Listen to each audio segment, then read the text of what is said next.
Hey, I watched the final episode of Star Trek Picard, season 3, where I really came into it going, "Oh God!" So they've revealed, oh, it's the Borg all along, yet again, and it's like, are they going to be able to make a satisfying conclusion to that? And well, in the sense that there's the one kind of overriding goal of this show, which was to be a nostalgia show for Star Trek, the Next Generation. They succeeded. They pushed all the buttons. They did all the remember stuff. We have them sitting down to play poker at the end. We have so many endings here to tie and wrap up things. They obviously, at least at that point, thought, okay, this is the actual send-off that we've been wanting to do for the Next Generation, the proper one, not the crappy Nemesis movie. So yes, they did that. Anyone coming to this to this property for the first time would be somewhat lost here, and I think a lot of the beats would not hit that well. There's a point where Deanna actually uses her powers, and they're useful to sense emotions, and it's actually useful. And I did verklempt at that moment. I was like, yes, which is just like, oh, it's such a, it was. I felt the manipulation, and yes, the manipulation happened, and it worked. Score one, Terry Matalas, the showrunner, writer of this episode. Yes, you got me. You got me, and probably a lot of other people too. Yeah, had to be the Borg again. I guess, we're wrapping up Star Trek, the Next Generation, and really the big bad, the big thing that they all knew about was that they made it a big kind of fake out that it wasn't going to be them up until the very final episodes. I guess it forestalled all the kind of the people rolling their eyes. It's like, well, I'm now this deep into it, I guess I won't turn it off and not come back to it. It's like there's 2 episodes left. I'll just do that. So that was fine. They actually let the Star Trek Next Generation crew kind of be themselves and be that ensemble, which is what we actually enjoyed, versus simply the Patrick Stewart, Brent Spiner show, which the movies were, and kind of suffered as a result.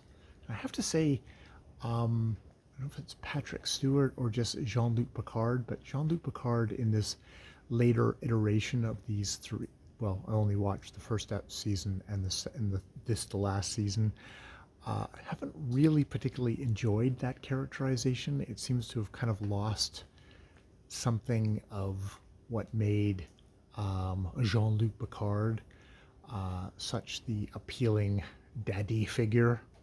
It's interesting in a show, very much, if he is the patriarch. This season has very much been about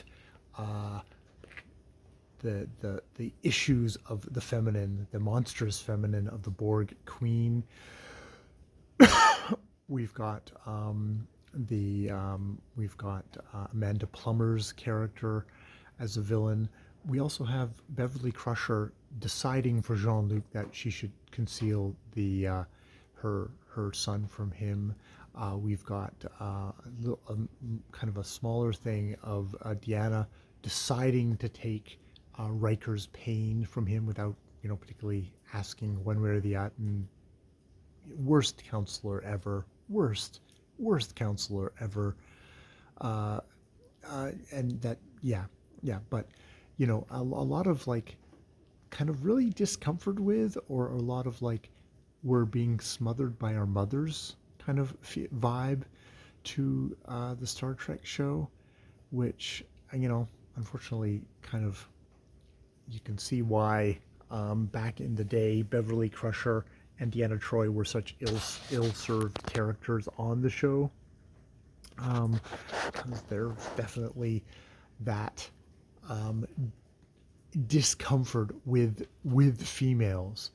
But yeah, I can't be angry at the show. It They actually acted like the Star Trek the Next Generation. They actually acted like that cast. It was like, oh, it was them again, and I appreciated that, even though Jean-Luc was still kind of mushy and not my most favorite thing. He's like, maybe he's the one that he's had the most attention and gotten the most stuff, most that I'm the most tired of him. Whereas, a lot of the other characters didn't suffer from the attention of the movie writers and the first two seasons of Picard. So their characters aren't as muddied and frankly fucked up as Jean-Luc. But yeah, so those are my thoughts. It's a footnote show. It's not the main kind of a legacy of. It was fine. I'm sure it will warm in people's hearts. It was a warm cup of cocoa kind of show. I really enjoyed Shaw. They're really obviously seem to be pushing Jack Crusher and his thing. Who, by the by, I thought it's like, oh well, this is going to be I was thinking that this last episode we kind of figured out all the stuff with the old crew. This is going to be him dealing with his adventure and stuff like that. But in the end, it was more Jean-Luc talking him off the cliff, and the other entity that I am really tired of on Star Trek: The Next Generation, Q, despite being killed off in season 2 of Picard, shows back up again, saying, "No, I'm not dead. Of course not. That's very linear of you." It's like, or like, that we'd actually care about his death the first time. But he's like, no, it's his adventures are over, Jean-Luc's, but yours have just begun. Da da da. It's a little Star Trek falling into the Picard thing of we're going to have shawarma at the end to point to the next chapter of Star Trek, where I like that actor. And God knows they didn't particularly resolve any of his issues with the final episode. They didn't tie any of that off. They were so busy tying off all the old crew that we kind of dropped what was theoretically the point, but just turned out to be kind of a long MacGuffin to get us to the Borg at the end. So they've left plenty of space there because they didn't actually tell a complete story about Jack to go on and do another series, but that's the marvelization of everything nowadays, that we can't just have something be in of itself. This is now a tie-in, and unfortunately for that character, Jack Crusher, his story will be inextricably tied to the Borg because he had Borg DNA in him and became Borgified at the end there and was doing a stuff. I haven't done a I'm assuming if anyone was ever actually listening to this, they would have watched all of Star Trek. He was the great broadcaster who was enslaving all the 25-year-olds and Borgifying them because the changelings had slipped their DNA reprogramming thingy into the transporters.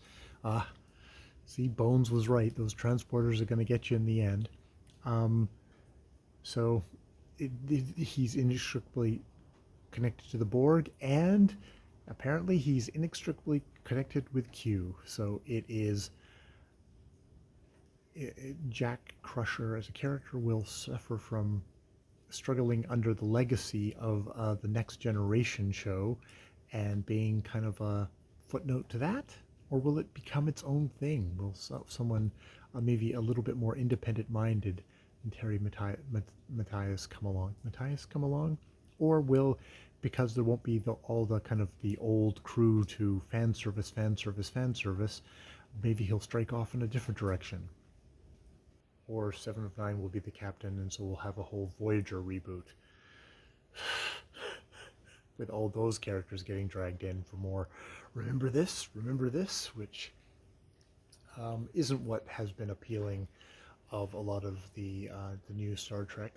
Unfortunately, I can see executives or general people who are running this franchise saying, no.